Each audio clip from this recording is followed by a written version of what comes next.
yesterday was a holiday, so let's just see, how the movies performed because, yesterday was a holiday. So, of course, we'll be going over the box office of yesterday, obviously. So,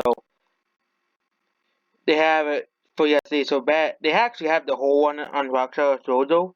And here we go. So, we have Bad Boys for Life. So, I guess it's going box office Jojo because they think they have the whole one.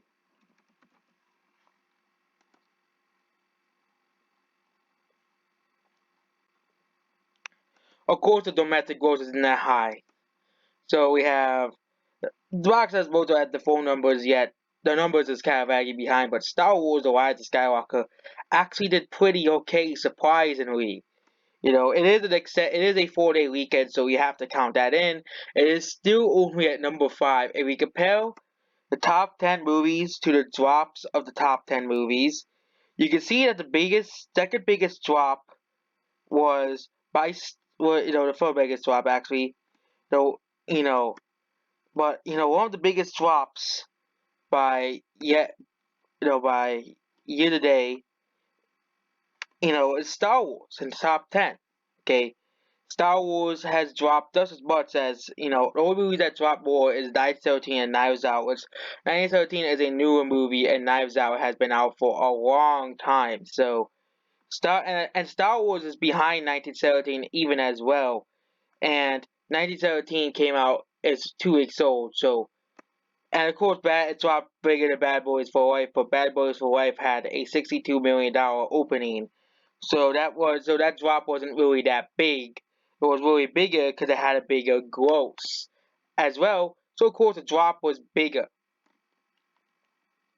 It didn't drop as much as Once Upon a Time in Hollywood, though, where it dropped 70%, 47%. But Star Wars is still not doing well. Still not doing, endgame numbers like it should be. Okay, it still had, there was still a world where this movie will still gross worse than, Rogue One. Because at the same weekend time, Rogue One was at $1.02 billion as well. So it's very, very, very close of Rogue One. The only thing that's probably keeping it over Rogue One is its international sales. Because you go to its domestic sales, it is behind Rogue One significantly. Okay, look here, $2.2 million on the same weekend. On the holiday on MLK Day, Rogue One is probably still behind Rogue One. Okay, I looked up Rogue One and